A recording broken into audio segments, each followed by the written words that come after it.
Ya, assalamualaikum warahmatullahi wabarakatuh. Selamat pagi, selamat siang, selamat sore, selamat malam.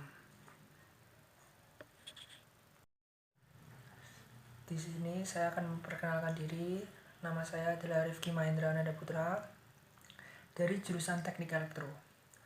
Di sini saya akan mempresentasikan hasil pekerjaan saya, yaitu tentang menjelaskan tentang avometer analog, kemudian multimeter, sama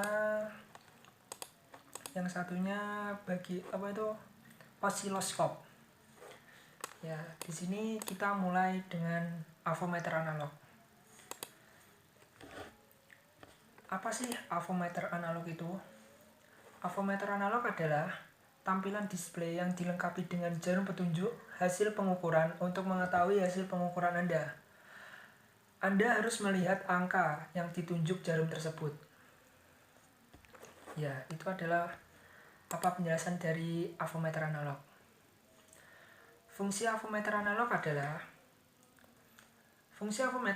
cocok untuk mengukur sinyal yang berukuran fluktuatif atau tidak tentu. Selain itu, model ini juga lebih terjangkau jika dibandingkan dengan avometer digital. Sayangnya, cara membaca hasil pengukuran pada avometer analog terbilang sulit. Anda harus teliti melihat jarum petunjuk hasil untuk mendapat hasil yang akurat. Yang kedua adalah bagian-bagian avometer analog. Avometer analog itu ada berbagai macam bagian. Yang pertama adalah papan skala. Bisa dilihat di gambar tersebut. Yang kedua adalah jarum petunjuk. Yang ketiga adalah skrup pengantu jarum. Yang keempat, batas ukur. Yang kelima, saklar jangkauan ukur. Dan yang keenam, tombol pengatur posisi jarum. Yang ketujuh, terminal positif dan terminal negatif.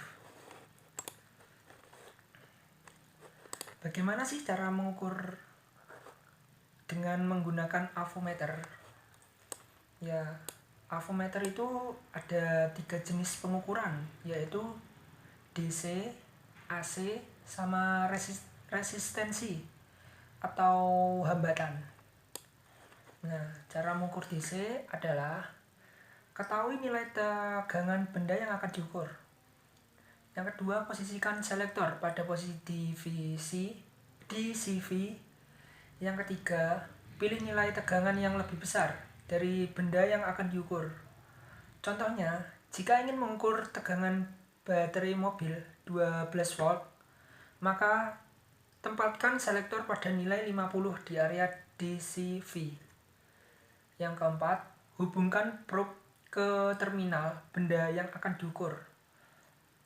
Untuk probe berwarna merah, tempatkan pada terminal positif atau terminal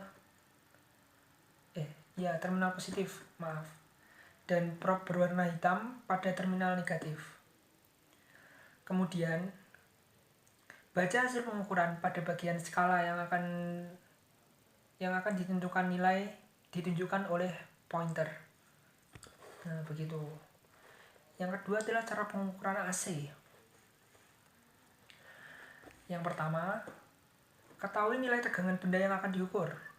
Posisikan selektor pada posisi ACV. Pilih nilai tegangan yang lebih besar dari benda yang akan diukur.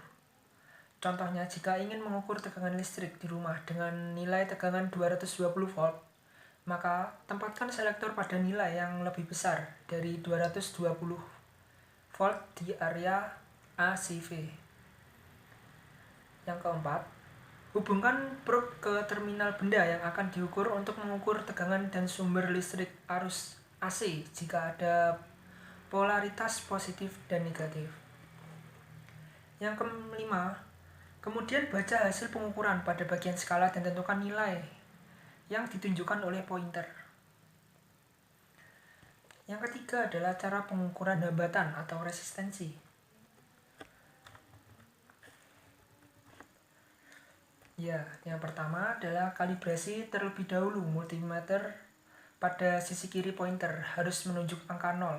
Jika belum menunjuk angka 0, maka lakukan kalibrasi dengan memutar screw calibration yang terdapat pada bagian tangan multimeter.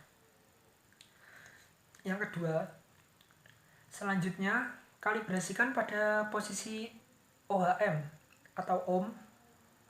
Caranya putar selektor pada area ohm, kemudian tempelkan kedua probe. Maka pointer akan bergerak ke arah kanan. Pointer harus menunjukkan angka 0 yang terdapat di sebelah kanan. Jika pointer belum menunjuk angka 0, maka putar OHM kalibrasi sembari menempelkan kedua probe. Yang ketiga, atur posisi selektor ke OHM atau ohm. Ya, selanjutnya yang keempat, pilih skala sesuai perkiraan nilai hambatan yang Amber dapat terada di area OHM. Biasanya pada OHM meter analog, skalanya tanda X, yang artinya adalah kali contoh. Jika kita akan mengukur nilai hambatan dari kabel busi dengan standar 25.000 ohm, maka kita akan membuat selektor pada nilai kali 1K atau 1000. Yang kelima, hubungkan probe ke komponen yang akan diukur nilai hambatannya. Pada kondisi ini tidak ada polaritas. Jadi bisa menempatkan probe pada posisi di balik. Yang keenam, kemudian baca hasil penunjuk pada bagian skala dan tentukan nilai yang akan ditunjuk oleh pointer pada skala bagian atas.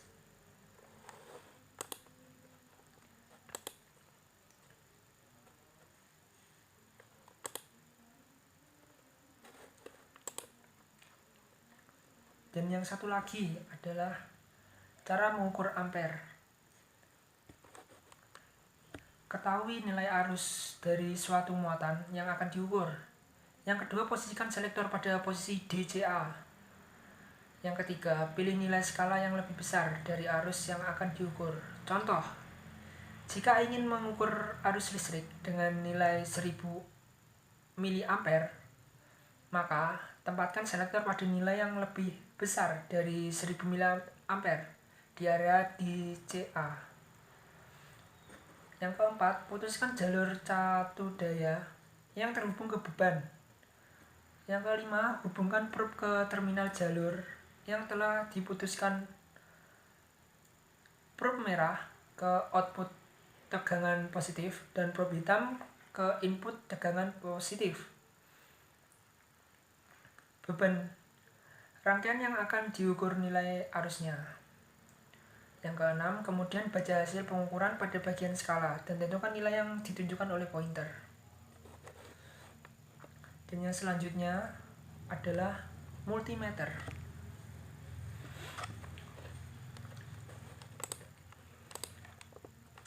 Apa sih multimeter itu dan apa fungsi dari multimeter tersebut? Multimeter merupakan alat ukur yang sering digunakan dalam bidang elektronika. Multimeter ini merupakan alat yang sangat populer di kalangan elektronika. Multimeter ini juga didukung dengan akurasi daya yang tinggi. Fungsi daripada multimeter. Multimeter merupakan sebuah alat pengukur yang digunakan untuk mengetahui ukuran tegangan listrik, resistensi, dan arus listrik dalam. Perkembangannya dapat digunakan untuk mengukur temperatur, frekuensi, dan lainnya. Bagian-bagian dari AVO multimeter. Bagian dari AVO multimeter yang pertama adalah on-off button. Yang kedua, data hold button. Yang ketiga, selection button. Yang keempat, ring control button. Yang kelima, socket. Yang keenam, 10 ampere input jack. Yang ketujuh, COM input jack. Yang kedelapan, volt ohm input jack.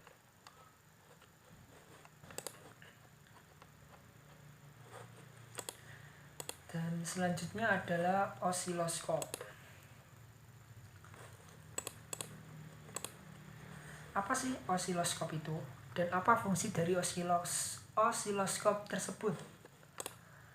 Osiloskop adalah alat ukur elektronik yang dapat memetakan atau memproyeksikan sinyal listrik dan frekuensi menjadi gambar grafik agar dapat dibaca dan mudah dipelajari.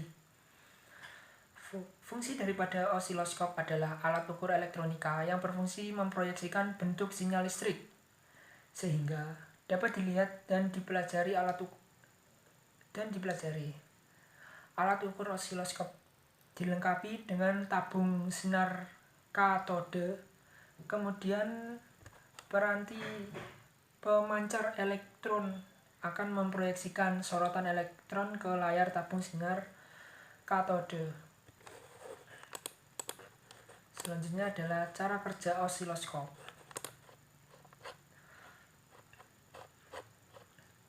Cara kerja osiloskop dengan cara tabung sinar katoda yang memiliki prinsip kerja sebagai elektron yang kemudian dipancarkan dari katoda, kemudian akan menumbuk bidang gambar yang dilapisi zat yang bersifat fluoresen. Bidang gambar pada proses tersebut berfungsi sebagai anoda, arah pergerakan elektron dan elektron pada osiloskop. Dipengaruhi oleh medan listrik dan medan magnetik. Pada osiloskop, sinar katoda mengandung medan gaya listrik yang digunakan untuk menggerakkan elektron ke arah anoda. Lempeng kapasitor yang terpasang vertikal ini akan menghasilkan medan listrik yang kemudian menumbuk garis lurus vertikal. Selanjutnya bagian-bagian dari osiloskop. Bagian-bagian dari osiloskop yaitu antara lain tombol power on off, yang kedua lampu indikator, yang ketiga rotation, yang keempat intensity, yang kelima fokus, yang keenam CAL, yang ketujuh position, yang kedelapan INV atau invert, yang kesembilan saklar volt atau DIV, yang ke-10 variabel, yang ke-11 AC/DC, yang ke-12 GND, yang ke-13 vertical input CH1, yang ke-14 vertical input CH2, yang ke-15 saklar mode, yang ke-16 kali 10 mag, yang ke-17 position, yang ke-18 EQ, yang ke-19 saklar time atau DIV, yang ke-20 tombol call time atau DIV, yang ke-21 variabel, yang ke-22 GND, yang ke-23 tombol chop dan ALT, yang ke-25 hold off, yang ke-24 hold off, yang ke-25 level, yang ke-26 tombol norm dan auto, yang ke-27 tombol lock, ke-28 saklar coupling, yang ke-29 saklar short, yang ke-30 trigger ALT, yang ke-31 slop, dan yang terakhir nomor 32 EXT. Baik, segitu saja presentasi dari saya. Jika ada salah mohon dimaafkan, dan jika ada yang ingin ditanyakan silahkan tulis di komentar. Sekian dari saya. Wassalamualaikum warahmatullahi wabarakatuh.